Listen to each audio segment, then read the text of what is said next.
Estamos felizes pelo que Deus tem feito, e mais feliz ainda pelo que Ele vai fazer. Deus está sempre trabalhando. Não esqueçam disso. Quando estamos chorando, Deus está trabalhando. Quando estamos sorrindo, Deus está trabalhando. Precisamos confiar mais no Senhor. E nós estamos procurando pessoas que confiam mesmo no Senhor. E nós estamos preocupados porque as pessoas não estão confiando direito em Deus. Quantos aqui confiam no Senhor? Diz amém. Vocês podem não estar dizendo a verdade. Pastor, o que é isso? Porque uma pessoa que confia, ela faz o quê? Qual é a prova da confiança? O descanso. Enquanto você não descansa, você só fala que confia. Se você está dizendo que confia em Deus e não consegue acalmar nem para dormir, você não confia em Deus.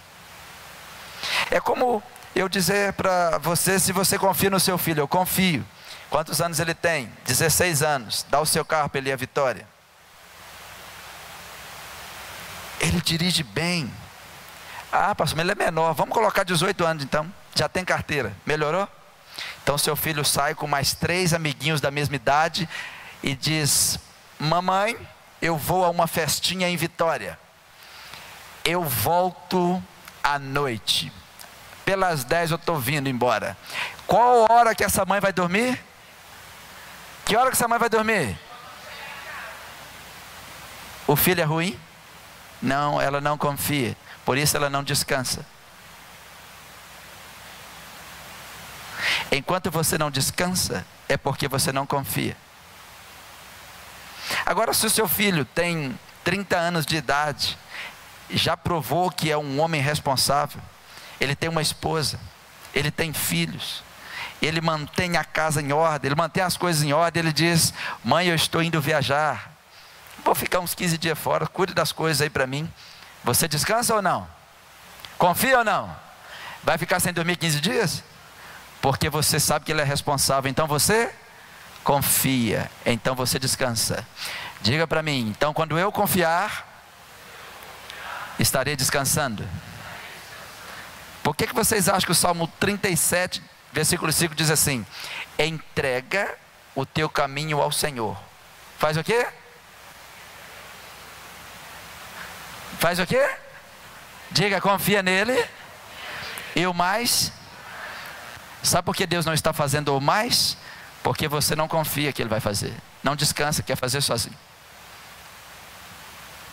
Estamos carentes de pessoas que confiam em Deus. As pessoas estão cantando bem, falando bem, mas não estão fazendo direito. A outra prova da confiança é que as pessoas aprendem a esperar. Digam: esperar. As pessoas não sabem mais esperar. Desde quando? Desde sempre. Deus disse assim: avisa aí Noé, que eu vou mandar um dilúvio. E manda esperar o dilúvio. Ninguém esperou o dilúvio. O dilúvio veio e matou todo mundo. Só sobrou Noé e sua família. Samuel disse para Saul: me espera que eu vou lá para prestar o holocausto. Saul era rei. Saul não era sacerdote. Saul não era profeta. Ele era rei. Ele tinha que saber o lugar dele. Então ele achou que o profeta demorou demais. Eu acho que esse pastor está demorando demais. Vou fazer do meu jeito. Parece que vocês estão lembrando de alguém? Vou fazer do meu jeito. O pastor nunca vem. Ele demora demais. Ah, já cansei de esperar. Então você faz do seu jeito. Quando Samuel chega e diz: o que foi isso que você fez, Saul? O que você fez foi coisa de tolo. Ah, mas eu prestei um culto a Deus. Põe atenção, eu fiz o sacrifício a Deus, mas Deus não recebeu. Diga comigo: culto a Deus tem que ser da forma de Deus. Tem muita gente cultuando a Deus, mas da sua forma. E Samuel diz: a partir de hoje, você perdeu o trono. Quantas pessoas que acham que estão agradando a Deus, fazendo as coisas espirituais da forma errada, e Deus está dizendo: desce do trono. A partir daquele dia, Deus disse: você não, vou levantar outro. Ele não soube esperar. Diga, esperar. Jesus chamou o povo dele, os discípulos, e disse: espera em Jerusalém, até que do alto eu envie poder, até que do alto eu revista vocês de poder. Ele foi ficando, não vou esperar mais não, vou embora. Outro foi, outro foi, outro foi, outro foi, outro, e eles foram embora. Todos foram embora. Ficaram 120. Ele mandou, nós vamos ficar. E se for 10 dias, ele mandou, nós vamos ficar. E se for 1 ano, nós vamos ficar onde ele mandou. E quando o Espírito Santo veio, só tinha 120. Todos que esperaram foram revestidos de poder, e eles alteraram o lugar onde eles estavam, e o Evangelho chegou até nós. As pessoas não estão esperando. As meninas sabem que vão namorar, mas querem namorar aos 14 anos. Não sabem esperar a hora certa. Quando são adolescentes, querem ser mulher. E depois que é mulher, quer ser adolescente. Você não vê um monte de mulher com 30, 40 anos parecendo adolescente, ainda põe um trenzinho, acha que é adolescente. Põe roupa de adolescente, penteado de adolescente, sandalinha cheirosa de chiclete, e acha que é adolescente. E as adolescentes olham de lá assim.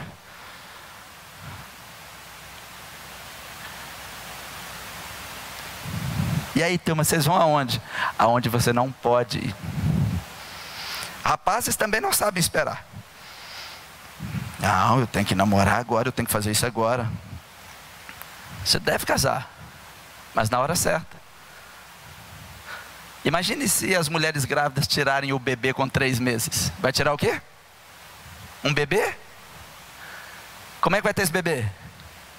Me ajudem. Como vai estar? É isso aí mesmo, como é que vai estar? Vai tirar ele vai morrer na hora.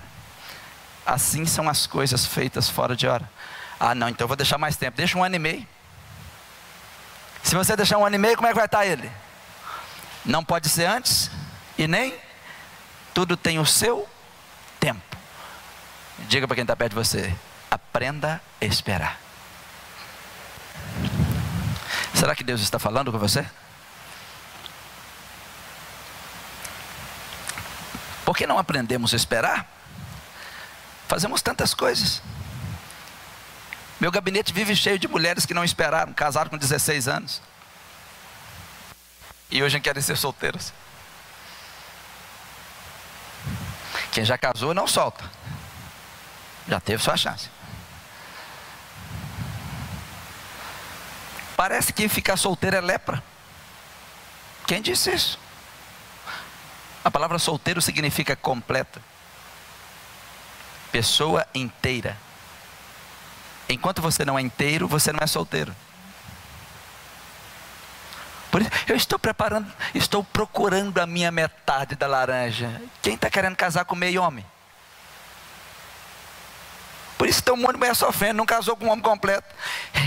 Você é minha metade da laranja. Ah, casou com metade de um homem. E o homem casou com a metade da mulher. Por isso que procura as coisas nele e não acha. E ela procura coisas nela. E ela procura coisas nele e não acha. E ele procura coisas nela e não vai encontrar. Porque são incompletos. Porque são incompletos. Tirou do ventre prematuro.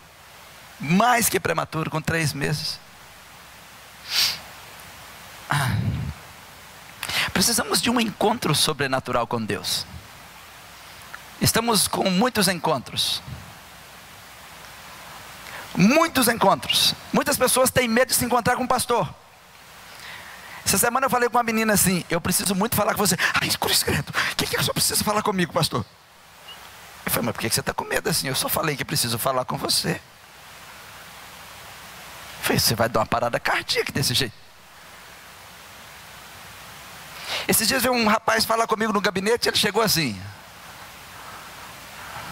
pode sentar? E sentou. Não entendi muito bem. Um rapaz casado, né? E estou conversando com ele. E ele falou assim: pastor, só me desculpe, mas eu morro de medo de falar com o senhor, porque eu vejo o senhor colocando a mão nas pessoas, as pessoas caem. O senhor não põe a mão em mim, fazendo favor? Eu falei, a gente conversei, eu falei, não rapaz, acalma, não é assim. Então, na conversa eu falei assim: imagine, olha para dentro de você. Eu falei, o que tem dentro de mim? Diante de Deus ele levantou: o que tem dentro de mim? O que você está vendo? Eu falei, acalme-se. E quando eu falei assim, vamos ficar de pé para orar, ele ficou lá na porta. Ora daí que eu não vou cair. Eu falei, eu não entendo. As pessoas estão com medo do que não deveria ter medo. Ontem uma menina veio para eu orar por ela, lá em Itaguaçu. Quando ela se aproximou, o demônio se manifestou. E foi feio. Pensa, não tem, né? Ela voava assim. Quando deu meia-noite, eu e o pastor Robson estávamos tomando café. Meia-noite, né? Conversando um pouco.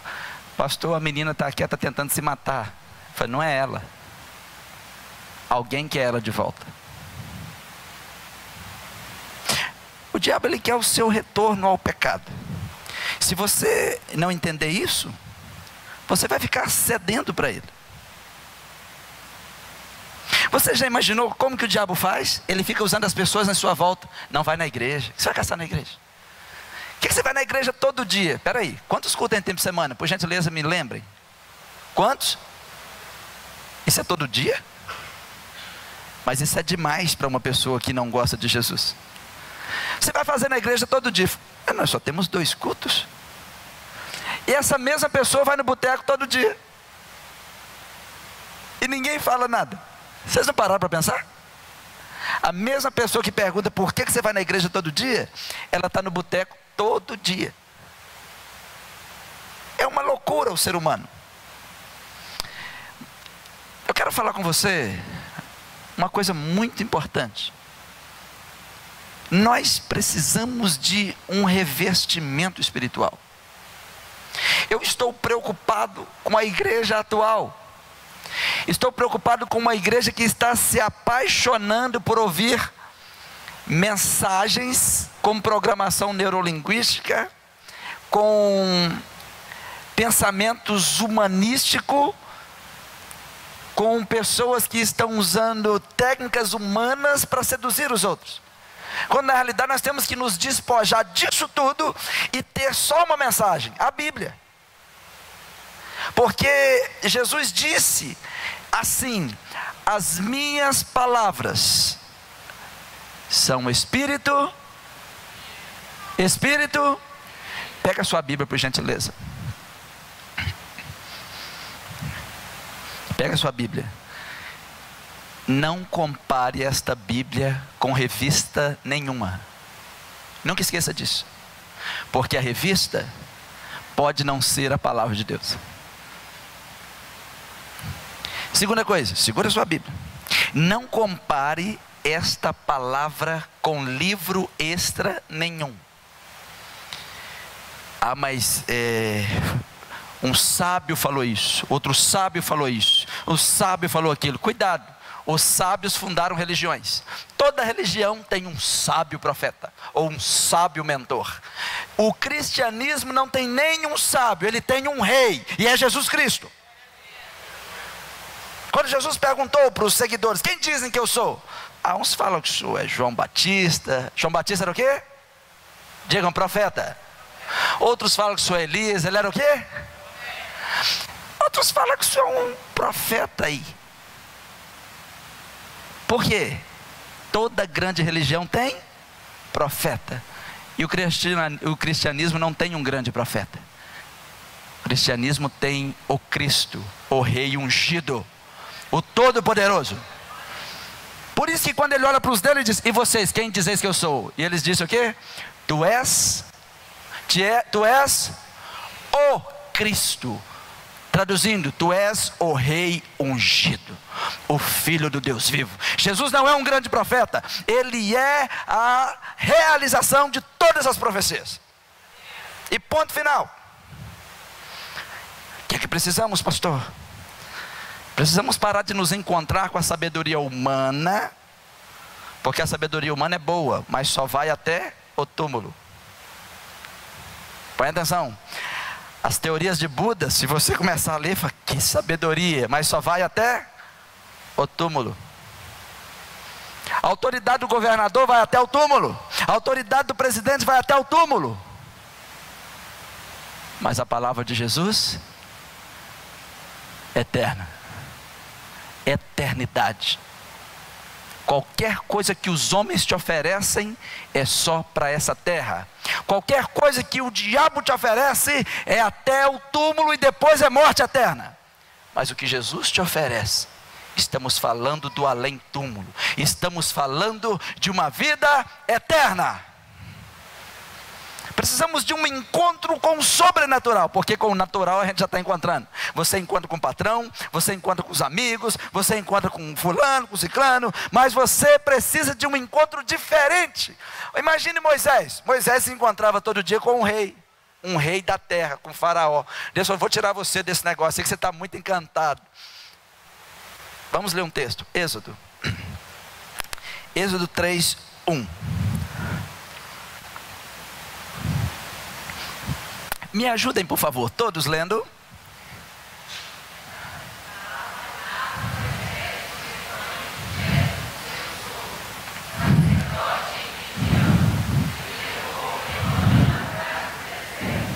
E chegou ao monte de Deus, a Horebe, e apareceu-lhe o anjo do Senhor em uma chama de fogo do meio de uma sarça.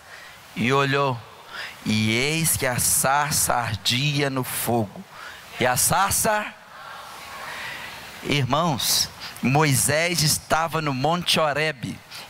O Monte Horebe e o Monte Sinai é o mesmo. Você sabe o que tem lá no Monte Horebe? Nada. Não tem mato, não tem árvores, não tem uma cachoeirinha, não tem uma mina de água. Eu não vi nada no Monte Horebe. Sabe o que é nada? Nada. Pela madrugada você vê um vale lindo, com a luz da lua batendo, aí você viu. Quando está amanhecendo, você vê o nascer do sol, fantástico, coisa fantástico. Só que você olha para o lado, olha para o outro, não tem nada. Aí tem uns camelos, né? Umas ovelhas, e você vê muitos beduínos, os pastores dos camelos, das ovelhas ali, mas não tem nada. E você vai subindo, subindo, subindo, subindo, e eu pergunto, por que Deus levou Moisés aqui no... Por que Deus trouxe Moisés aqui no Horebe? E a gente subindo, 4 horas subindo, viu? Todo mundo de cajado na mão, 4 horas subindo.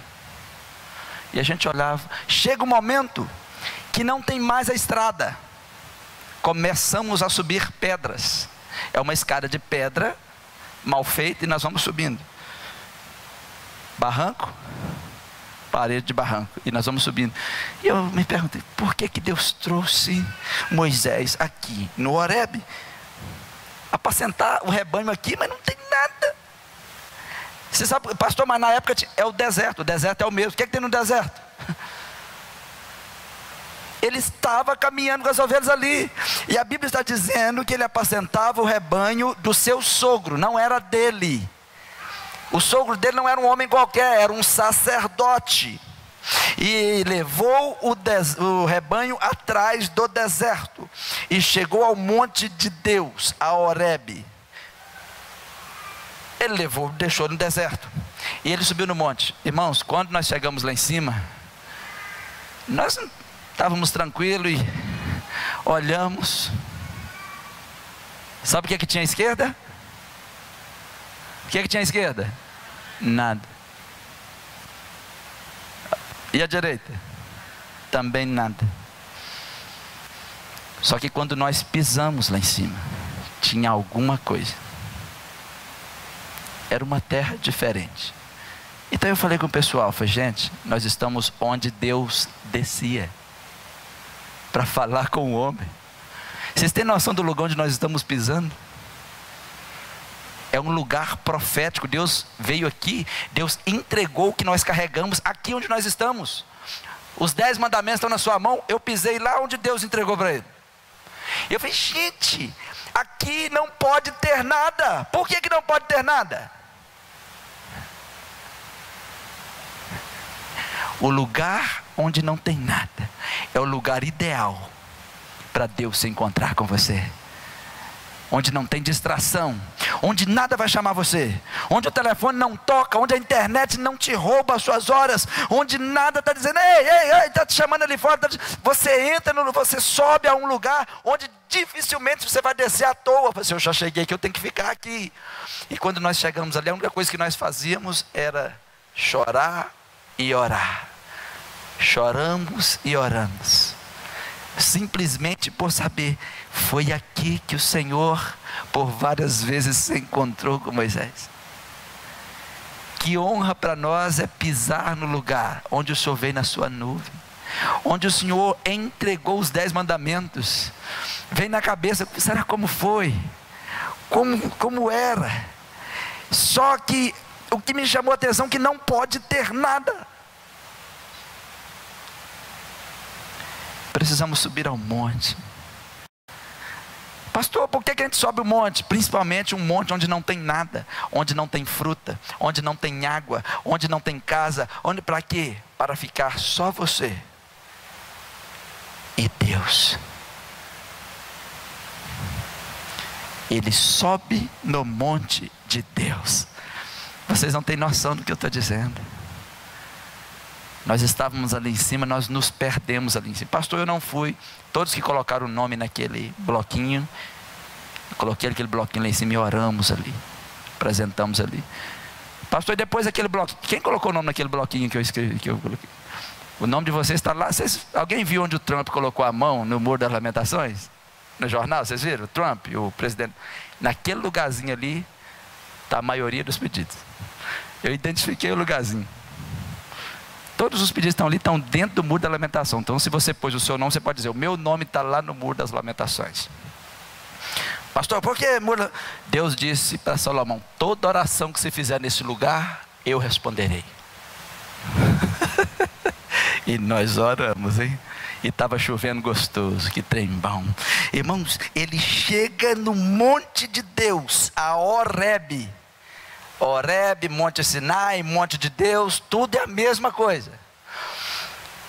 E o anjo do Senhor apareceu para ele, só que foi em uma sarça. Você vê a sarça ardendo num deserto, é comum.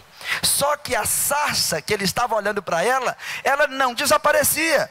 É como você colocar fogo num papel e o papel não desaparece. Espera aí, esse fogo não destrói papel.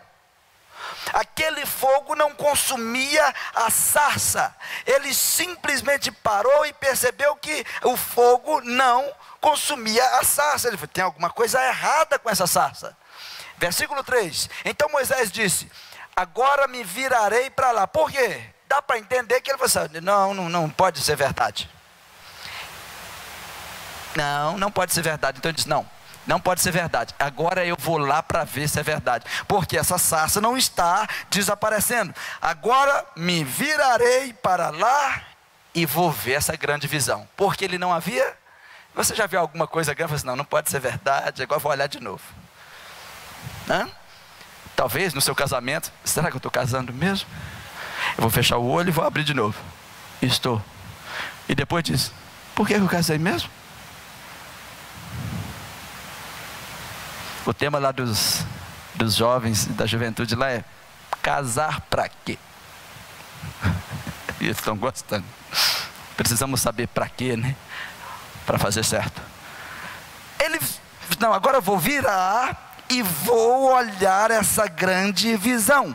Ele percebeu que não era algo natural. Ele percebeu que era sobrenatural, porque a sarça não se queimava. Versículo 4. E vendo o Senhor, Deus estava vendo, Deus estava olhando para ele.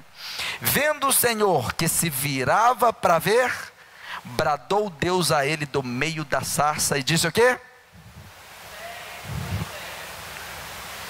Olha, cadê vocês? Nós temos que ensaiar melhor essas coisas, né? Vamos de novo. E vendo o Senhor que se virava para ver, bradou Deus a ele do meio da sarça e disse: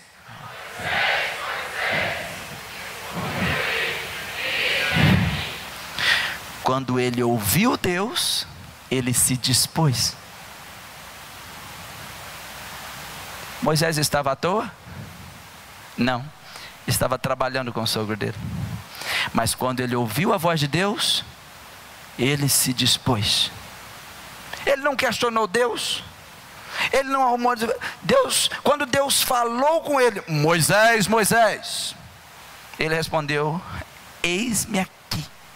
Ele simplesmente se dispôs. Nesse momento acontece uma coisa muito importante. Deus manda Moisés diferenciar o lugar dos outros lugares. Versículo 5, por gentileza. E disse: não te chegues para cá, tira o sapato dos teus pés. Irmãos, isso aqui é tão sério. As pessoas estão perdendo a noção da divindade. As pessoas estão perdendo a noção do altar. As pessoas estão brincando de ser crente e o diabo não está brincando de ser diabo. As pessoas estão perdendo a noção de quem é Jesus. As pessoas estão perdendo a noção de quem são as pessoas que Jesus levanta nessa terra. As pessoas estão simplesmente tratando o sobrenatural como se fosse natural. Quando Moisés vai se chegar para conferir o que Deus estava fazendo, Deus para. Não chegues, não venha de qualquer jeito. As pessoas estão indo para o culto de qualquer jeito. Pregadores estão indo para o púlpito de qualquer jeito. Irmãos, eu não consigo entender um pregador que vai pregar no domingo à noite, passa o dia comendo televisão e depois chega e acha que é sobrenatural. Está com a mente cheia de lixo. O que ele vai jogar aqui para fora? Lixo. Um dia eu vi um pastor pregando com a revista Veja. Eu só não levantei e fui embora porque todos iam perceber. E eu falei: eu não vou ficar aqui, vou ver no que vai dar. E eu falei: está engraçado demais isso. Não pode. E ele abria as páginas e pregava na Veja. E depois pergunta por que o rebanho está doente. É a mesma coisa de tratar os seus filhos com chips. No almoço, na janta. Nós precisamos nos aprontar para ir no lugar sobrenatural. O culto não começa quando você entra nessas portas. O culto é natural ou é sobrenatural? O culto é carnal ou é espiritual? Põe atenção, que eu vou repetir. Enquanto você não se conecta espiritualmente, o culto não começou para você. Você está assistindo um culto. Está conectado em quê? No banheiro, no vizinho, na roupa de não sei quem. Você pode fazer o que você quiser, isso é problema seu. Mas quem está cultuando, sabe que enquanto não se conecta espiritualmente, o culto não começou. Porque o culto é espiritual. Você pode ser um assistente de culto, está ali assistindo, olhando, porque você está de qualquer jeito. Deus olha para Moisés e diz: não chegue para cá, tira o sapato de teus pés. Você não pode vir com o sapato natural para cá. Aqui é lugar de pés sobrenatural, porque o lugar em que você está pisando é terra. O que é terra santa? Terra que foi separada.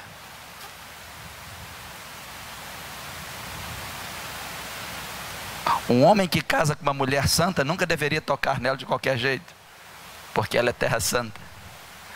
Uma mulher casada com um homem santo nunca deveria tocar nele de qualquer jeito, porque ele é terra santa.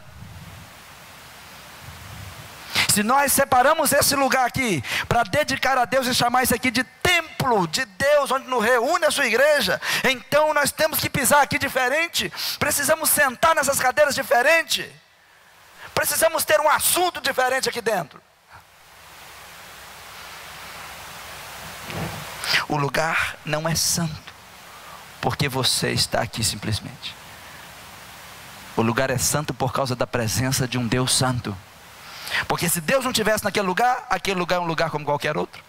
Mas quando Deus chega, é Ele que muda a essência do lugar. Por exemplo, tem gente que acha que é santo porque ora 10 horas por dia. Você pode ser um soberbo, a gente podia colocar um crachá de santo. A sua santidade, põe atenção, não está na quantidade que você ora. A sua santidade não está na quantidade que você jejua.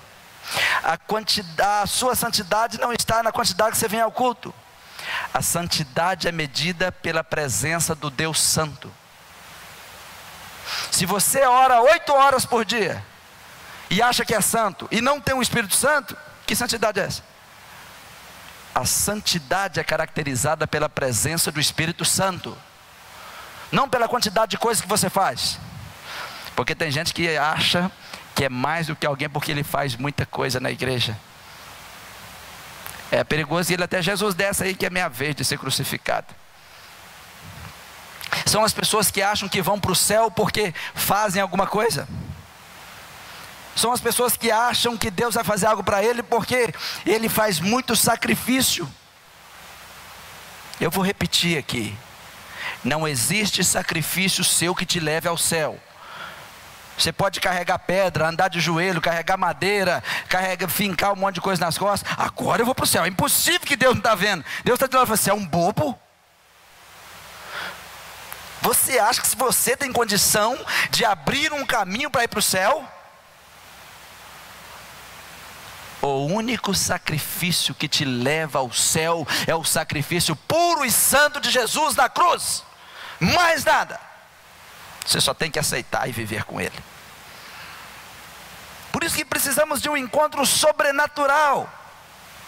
As pessoas estão achando que os seus sacrifícios os levarão ao céu. Perda de tempo. Você está desfazendo o sacrifício de Jesus, dizendo que o que Jesus fez não é suficiente. Vocês sabem que tem igreja aí que tem o terceiro evangelho. Vocês sabem disso, né? Eu tenho ali um terceiro evangelho que eu até pedi a alguém que foi lá em casa. Eu preciso de... Está dizendo que o que Jesus deixou não é o suficiente, porque tem um grande profeta que disse mais algumas coisas, e tem que seguir a risca. Não pode aumentar e nem tirar na palavra dele. O lugar em que você está é terra santa. Eu vou te ensinar, não é daquele sapato não, que eu vou ensinar para você como é que anda em um chão sobrenatural. O que Deus estava dizendo assim: eu não quero saber onde você pisou, eu não quero saber por onde você andou. Quando você se aproxima da minha santidade, você tem que esquecer dos lugares onde você pisou com esse pé. Você precisa aprender a andar comigo. As pessoas não querem aprender a andar com Jesus, porque diz: não, eu já sou acostumado, eu faço isso, eu faço aquilo, eu faço isso, eu faço aquilo, eu faço isso. Deixa eu fazer uma pergunta para vocês. Vocês acham que Moisés entendia de ciência? Sim ou não? Ele cresceu no palácio do Egito, tá? Não esqueça. Vocês acham que ele como príncipe aprendeu ciência? Vocês acham que ele como príncipe aprendeu matemática? Vocês acham que ele como príncipe, ele falava bem? Falava, a Bíblia diz que ele falava bem. A Bíblia diz que ele era poderoso em palavras. E quando Deus diz para ele: eu tenho uma tarefa para você, depois desse encontro sobrenatural, o que é que ele diz para Deus? Eu não sei falar. Ele sabia falar das coisas naturais, ele sabia falar de matemática, ele sabia falar de ciências naturais, ciências biológicas, ele sabia falar de um monte de coisa. Mas quando se trata do sobrenatural, precisa de um encontro sobrenatural com Deus. Precisamos entender isso. As coisas humanas só vão até o túmulo. Tem crentes sendo discipulados por pessoas que não são cristãs na internet, por psicólogos, por filósofos, seja quem for. Isso até o túmulo. Depois do túmulo eu quero ver ele falar com você.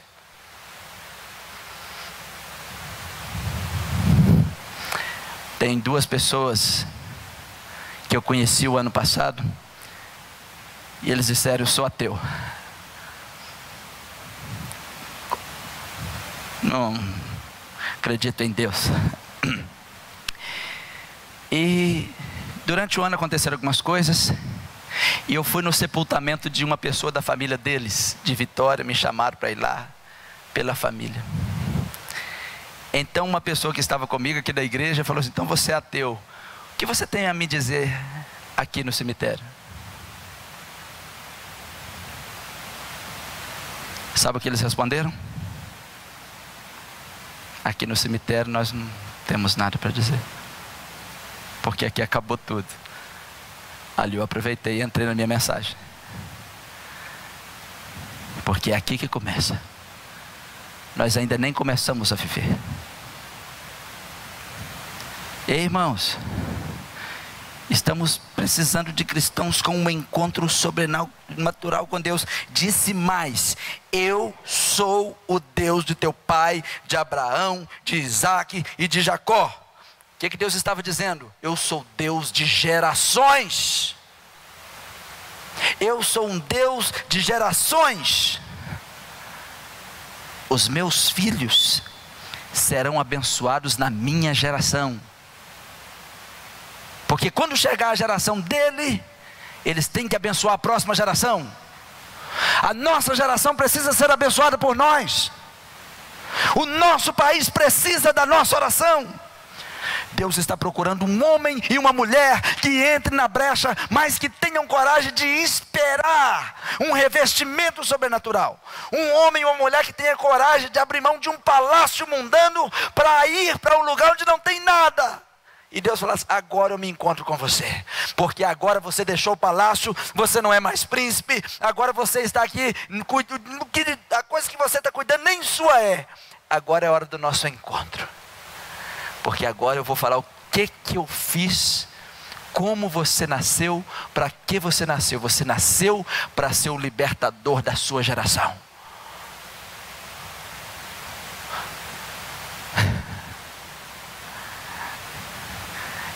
E hoje, quando se fala em modelo de líder, Moisés é a referência mundial.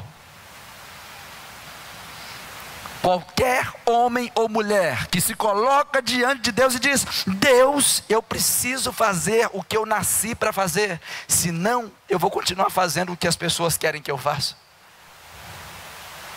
O que as pessoas querem que você faça é até o túmulo. O que Deus quer que você faça traz resultados para a eternidade. Eu sou um Deus de gerações. Depois do encontro dele com Deus, a glória foi tanta que ele encobriu o seu rosto, porque ele temeu olhar para Deus. Por que ele temeu olhar para Deus? Porque ele sabia quem ele era. Quem ele era? Um homem cheio de defeitos. Quantos aqui, como eu, têm defeitos? Por gentileza. Todos temos. Por isso que eu disse que a santidade não é medida pelo que você faz. A santidade é medida pela quantidade de tempo que você permanece na presença de Deus e pela presença dele em sua vida. Os nossos defeitos nos deixariam fora do céu, mas a perfeição dele nos coloca para dentro. Aleluia! E tem que dizer: Senhor, eu quero a sua vida em mim. Eu preciso da sua vida em mim. Só que a vida de Jesus é sobrenatural. Precisamos de pessoas que andem no sobrenatural. Quando nós encontramos uma igreja que entende o que é andar no sobrenatural, nós começamos a impactar o lugar onde estamos, porque nós tivemos um encontro com o sobrenatural de Deus. Depois desse encontro, ele impactou a terra, o planeta, tanto que nós estamos falando disso até hoje. Estamos falando disso até hoje. Os que nunca tiveram um encontro sobrenatural não vão impactar para a eternidade. Podem até fazer coisas interessantes aqui na terra. Precisamos de um encontro sobrenatural com Deus. Ele precisava de um encontro sobrenatural com Deus, porque ele tinha que impactar o Egito, ele tinha que abalar as estruturas do Egito, os seus deuses e o seu povo. Precisava de um encontro sobrenatural. Satanás fica agitado quando ele encontra uma igreja sobrenatural. Ele fica desesperado. Eu vi uma fala de um americano, e ele dizia que em uma conversa com um muçulmano, os líderes muçulmanos disseram: nós não temos medo de igrejas naturais, nós só temos medo daquele povo que fica orando em nome do Jesus deles, porque é só eles que nos dão problema. Ele sabe como é. Precisamos de um povo desse. E Deus está trazendo um fogo diferente sobre a terra nesse período. O propósito do fogo é para limpar a sua igreja. O propósito do fogo de Deus naquele dia era para limpar os pés de Moisés, para limpar a vida de Moisés. Tem gente que acha que uma igreja cheia de fogo é uma igreja de gente pulando. Nada contra pular, aqui a gente pula, a gente cai, a gente roda, eu não tenho nada contra nada. Mas uma igreja que é cheia de fogo, ela é purificada todo dia. O motivo do fogo de Deus é limpar a igreja. É ou não é? Quando uma pessoa diz para mim: eu estou cheio de fogo, e não paga as contas dela, está suja, não tem fogo de Deus, isso é fogo estranho. Quando a pessoa diz para mim: eu estou cheio de fogo, e é falastrão, linguarudo, é fogo estranho, porque o fogo de Deus traz purificação. Uma pessoa cheia do fogo de Deus, ela começa a andar em pureza. Por quê? O fogo de Deus vai queimando as impurezas, vai destruindo as impurezas, as obras de palha, as obras que não servem para nada. O fogo de Deus vai acabando com aquilo aí. E quando não há unção e fogo, a igreja se torna mecânica. Uma igreja que não é pura, uma igreja que não tem a unção do Espírito Santo, é uma igreja mecânica. Aí ela depende de força humana. Uma igreja que não tem unção e não tem o fogo de Deus nesse encontro sobrenatural e profético, ela depende de força humana. Ah, se nós tivesse aqui o pessoal assim, se tivesse o povo assim. Nós só precisamos de Deus, do seu Espírito Santo, do nosso amado Jesus, e pronto. Mas quando a igreja não tem unção e não tem fogo de Deus, ela é mecânica. Ela simplesmente abre mão de conquistar as nações, e o fogo de Deus é que traz poder para alterar o curso das nações. A rainha da Inglaterra, escreve alguém, ela dizia que temia mais as orações de John Knox do que os exércitos oponentes. Você já imaginou a rainha dizer que tem medo de um homem que ora? Ela diz: eu tenho mais medo das orações de John Knox do que do exército inimigo. Quem era esse cara? Ele passava noites em oração, ininterruptas. A história dos avivamentos diz que ele não comia, e ele tinha um pedido a Deus, e ele pedia todos os dias, e a rainha descobriu isso, e o pedido era diário: dá-me a Escócia, senão eu morro. Eu falei: esse cara está orando? Cuidado com ele. Dá-me a Escócia, senão eu morro. A rainha diz: eu tenho medo da oração daquele homem. Dá-me a Escócia, senão eu morro.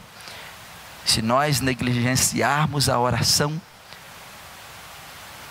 nós estamos negligenciando uma porta que Deus abriu para que nós possamos ter um contato direto com Ele.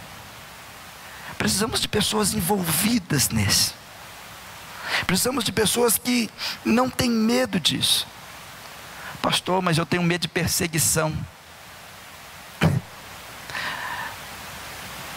Quantos aqui são perseguidos? Não todos. palavra anticristo significa, digam, opositor. É isso que significa anticristo.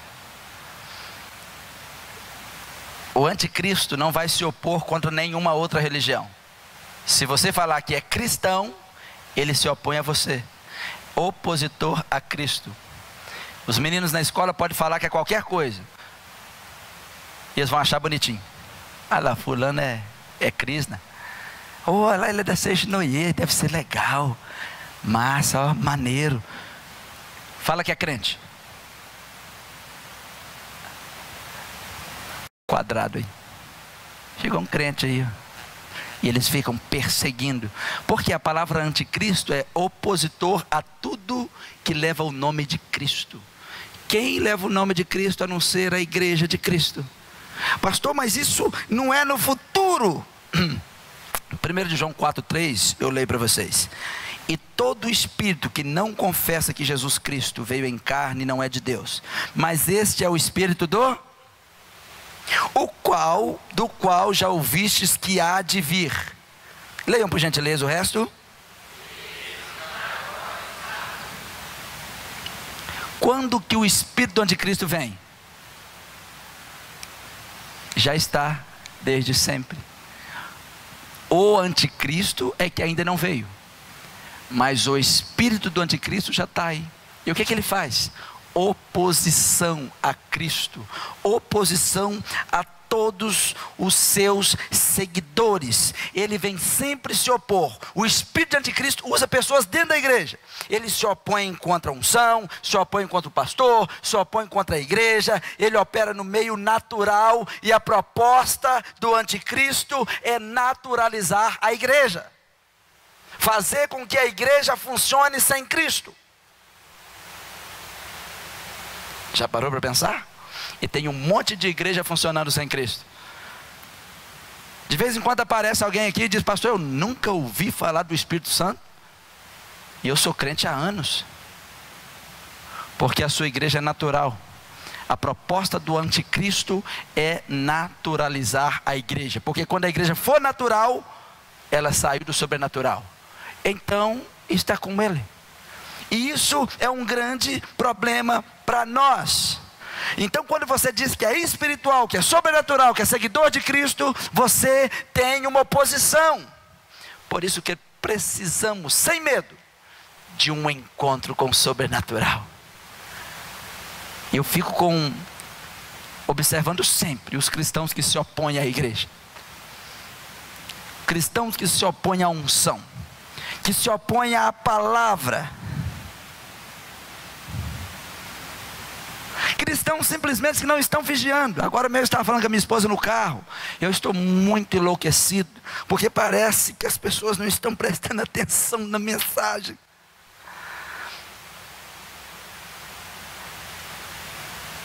Se você, eu queria aconselhar, não olhe Instagram hoje, você vai ver um monte de crente pintado para o carnaval e pulando carnaval. Você vai achar, não procure, por gentileza. Porque uma pessoa lá em Itaguaçu mostrou para a Ricela, olha a minha tristeza. Uma sobrinha dela, numa cidade próxima aqui, foi aqui pulando carnaval, foi apresentado na igreja, cresceu na igreja. A outra está aqui também. Onde está a mãe? Na hora que passou, a mãe estava junto. Líder de ministério de casais, eu falei com a Ricela, da igreja deles. Que tristeza, irmãos. Qual é a minha tristeza? Eu não tenho raiva, eu tenho tristeza. Por que tristeza? Porque se Jesus voltar hoje, vai ficar fora.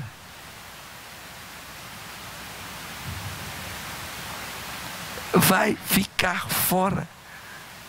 Uma pessoa que não é comprometida com Deus, está em perigo. Precisamos nascer da água e do Espírito.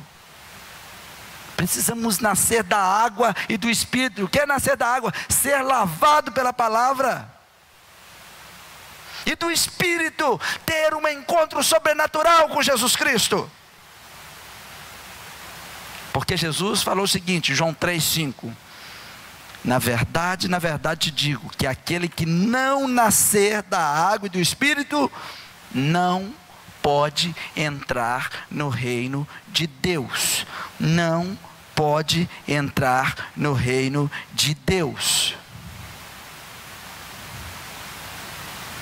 Pastor, eu sou nascido da água e do Espírito.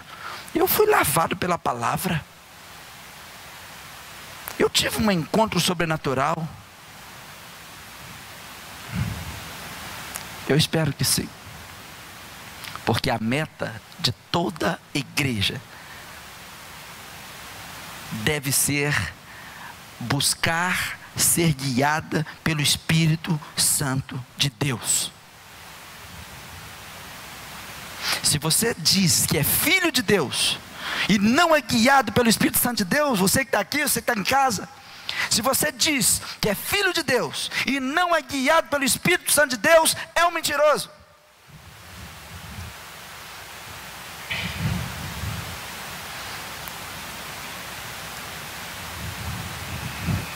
Olha o que a Bíblia diz em Romanos 8,14. As meninas, por gentileza, me ajudem com as suas vozes aveludadas. Já.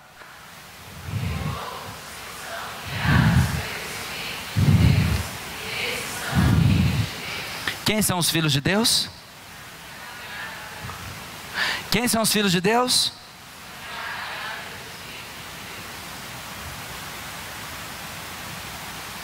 Ah, não, eu ando de acordo com o que a minha mente manda. Já sei de quem você é filho. Eu tomo as minhas decisões e ninguém tem nada com isso. Leia esse texto pelo menos umas 10 vezes por dia. Porque se a sua mente, se o seu temperamento, põe atenção nisso, se o seu temperamento está guiando você, você ainda é carnal e não pode ser chamado de filho de Deus, porque senão a Bíblia está mentindo. Um dos dois está mentindo. Será que é a Bíblia? Irmãos, aqui nessa igreja eu tenho perdido ovelhas por causa de temperamentos de irmãozinhos que falam o que quer. Você devia pensar mais nisso. Ah, eu sou assim, veio na cabeça, eu estou falando. Deve ter barro na cabeça, né? Que está todo dia na igreja ouvindo a palavra e ainda faz isso. De vez em quando a gente perde um, perde dois, perde três, por causa de alguém que se diz filho de Deus, que é guiado por suas emoções. Eu sou assim, pastor, eu sou temperamental. Como alguém pode ser guiado pelo Espírito Santo de Deus e pelo seu temperamento ao mesmo tempo? Como alguém pode ser guiado pelo Espírito Santo de Deus e guiado por sua mente ao mesmo tempo? Irmãos, se eu fosse guiado por minha mente, muitas coisas eu não faria. E muitas coisas que eu queria fazer eu faria. Sabe por que eu não faço tudo que eu quero? Porque eu não sou guiado pelos meus desejos. Sabe por que eu não vou em todos os lugares que eu quero? Sabe por que eu não falo tudo que eu quero? Porque o que eu tenho para falar de mim não serve para nada para vocês. Eu só tenho que pregar a palavra. E eu tenho que guiar vocês.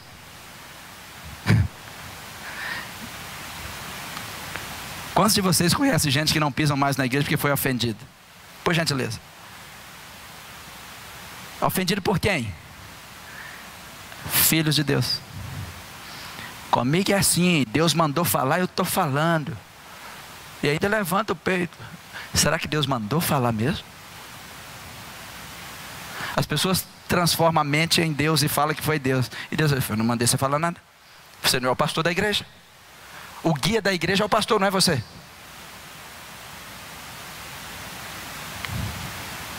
Tem muita ovelha querendo ser pastor, querendo guiar o rebanho. Ovelha, que Jesus disse que um cego não pode guiar outro cego. A ovelha não pode guiar a ovelha. Isso é um grande problema para nós. Precisamos de pessoas que tenham um encontro sobrenatural com Deus. Temos uma expectativa sobrenatural, mas isso é uma experiência para os filhos de Deus.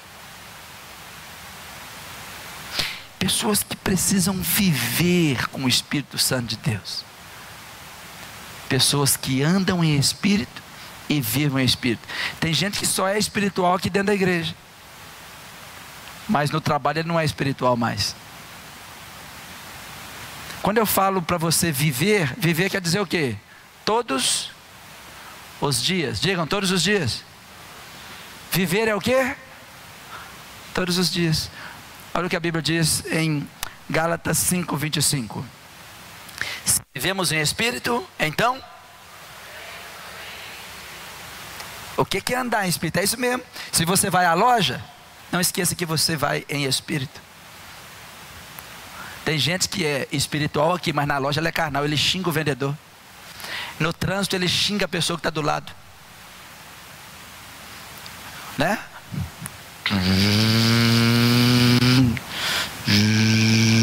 Aí o sinal amarelou, aí a pessoa que está na frente parou, parou.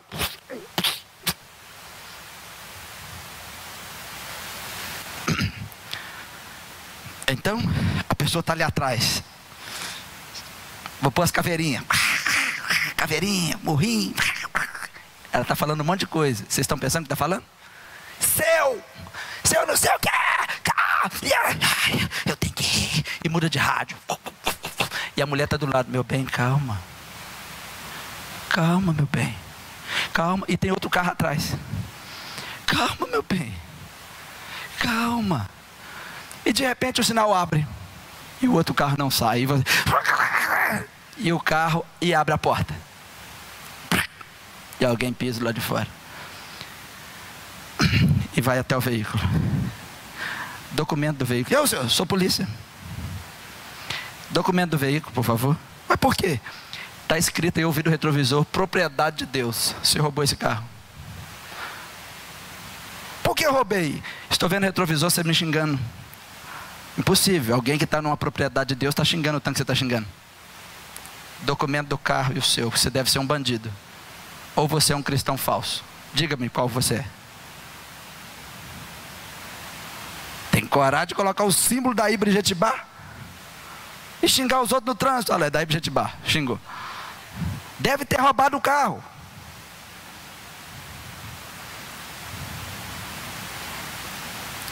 Pode chamar a polícia. Chama logo. Você roubou esse carro. Não, eu sou da Ibre Jetibá. Eu falei, não, você está xingando demais. Você deve ser um crente mentiroso ou roubou esse carro. Precisamos viver em espírito e andar em espírito. Vai no supermercado, mas não é para você chegar em espírito, chegar lá no mercado assim.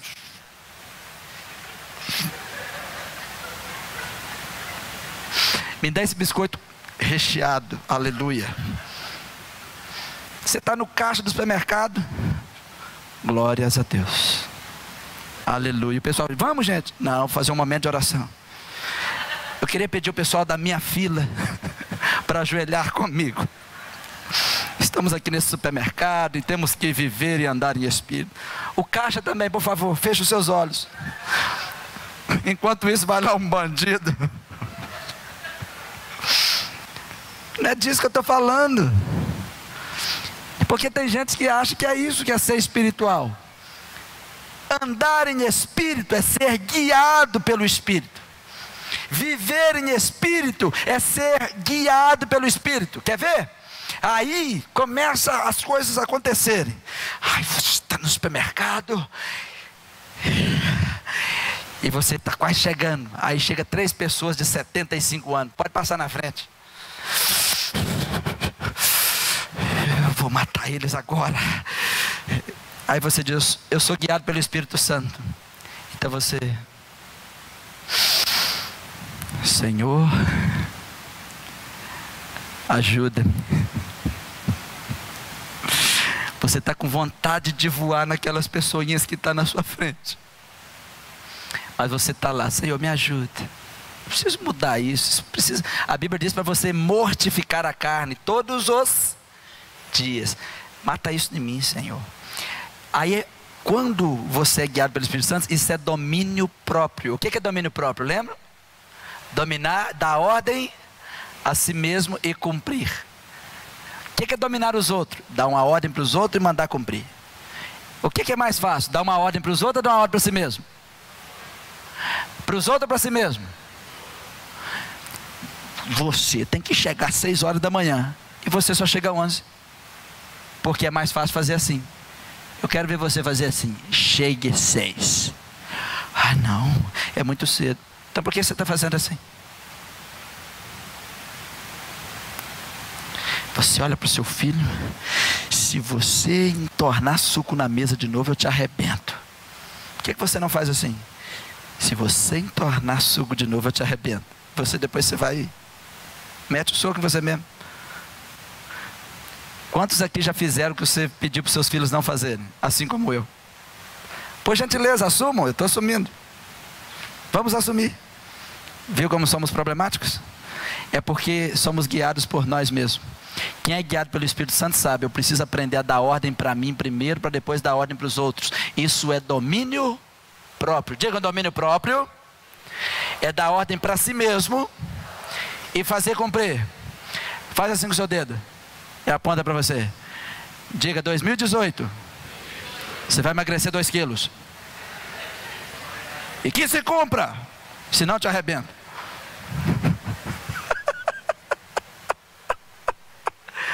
É muito fácil mandar os outros emagrecer, né? Manda você mesmo. 2018 você vai para a academia, mas segunda nunca mais. Vai hoje mesmo. É tão difícil, né?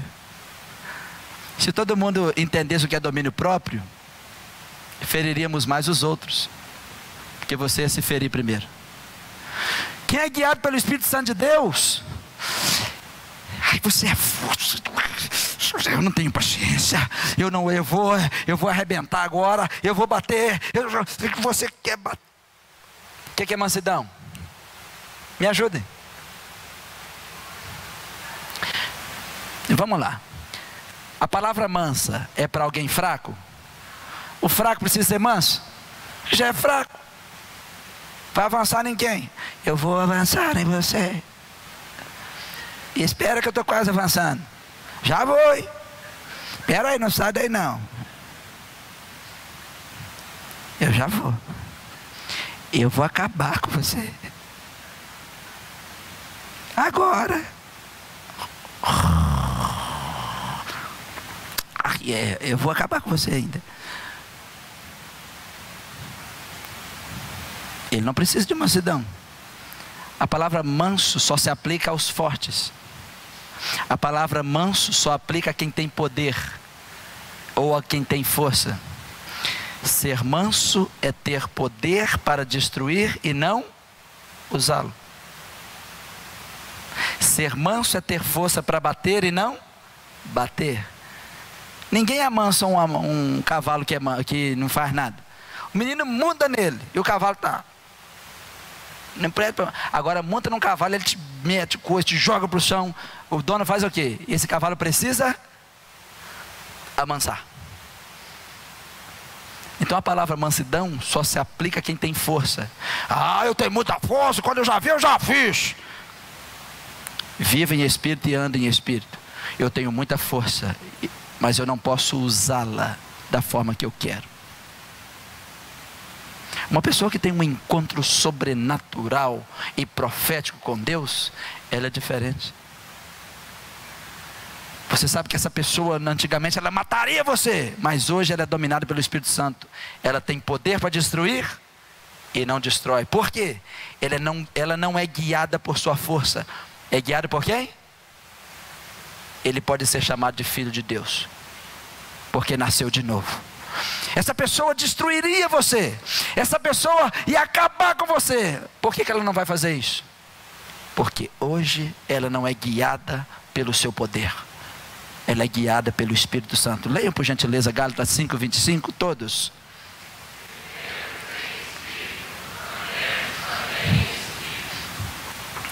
Nós vivemos quantas horas por dia? Quantas horas por dia você deve estar em espírito? Não é viver em espírito? Ah, eu só sou espiritual na hora do culto.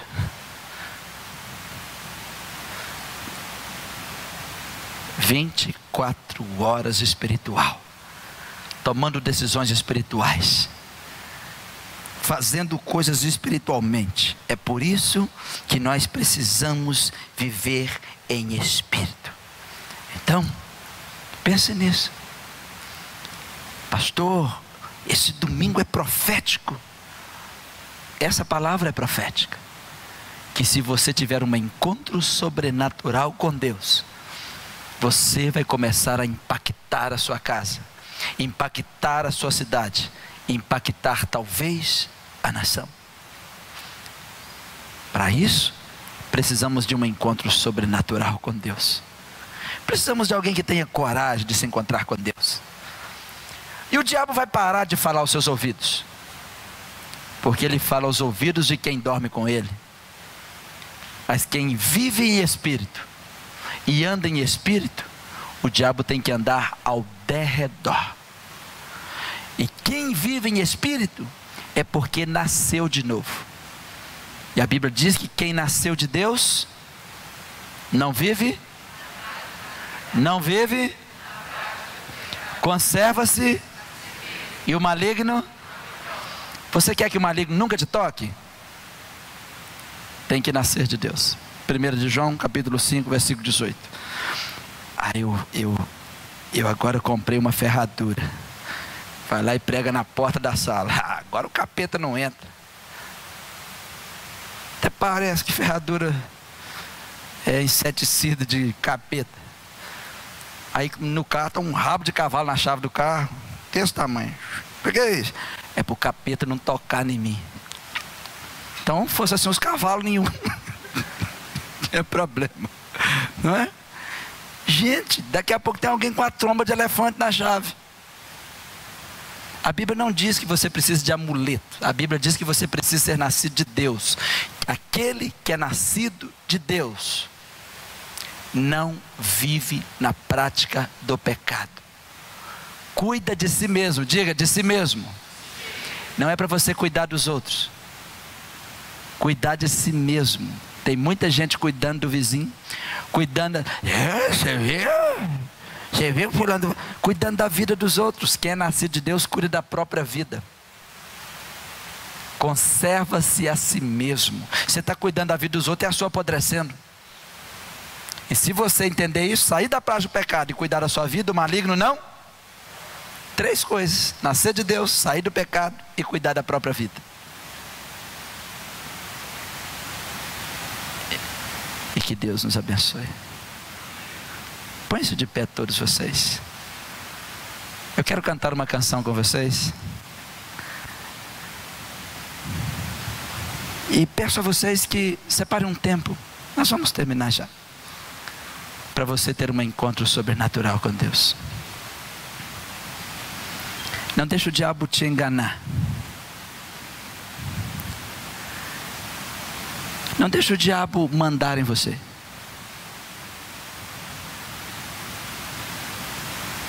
As coisas podem ser bem melhor. Eu disse hoje de manhã que as pessoas estão preocupadas com os seus próximos 10 anos de vida. Ah, pastor, eu já tenho aqui, eu devo ter uns 20 anos de vida pela frente. Ah, eu tenho uns 50 anos de vida pela frente. Nessa terra, a morte não escolhe por idade. Entende? Mas põe atenção. Lembre-se que nós estamos falando de Jesus, aquele que foi crucificado, aquele que ressuscitou, aquele que nos oferece vida eterna. E vida eterna não é 30 anos, 40, 50, 80, 90 anos. Vida eterna são zilhões de anos. Se você está na presença de Jesus, se você está vivendo para Jesus, sabe quantos anos você tem de frente, pela frente? Você nem começou a viver ainda. Eu tenho milhões de anos pela frente. E estou tão ansioso para vivê-los. Porque por enquanto estou nesse corpo. Nesse corpo nós temos dores. nós envelhecemos. Mas a Bíblia diz que Ele nos dará um novo corpo, um corpo glorificado. 1 Tessalonicenses capítulo 4, versículo 13: todos os que morreram nele ressuscitarão primeiro, e nós nos encontraremos com Ele nos ares, receberemos um corpo glorificado, e moraremos com Ele para sempre, na Nova Jerusalém, a cidade santa, ruas de ouro, mar de cristal. Estamos falando de uma eternidade ao lado do nosso amado Jesus. Ali não haverá escuridão e nem necessidade de sol, porque Ele é a luz. Ali não haverá choro, não haverá tristeza, não haverá dor. Feche os seus olhos. O que vem para tentar ferir um valente de Deus. Enquanto nós cantamos, eu quero saber se tem alguém aqui para entregar a sua vida a Jesus. É um convite especial. Não é uma oferta especial, porque a oferta especial foi feita na cruz. Jesus ofereceu a sua vida pela nossa, e somente Ele podia fazer isso, porque somente Ele é o Salvador. Ele tem um sangue puro, sangue imaculado. É o Jesus, o Salvador. Se você quer aceitar Jesus hoje, começar uma nova vida com Jesus,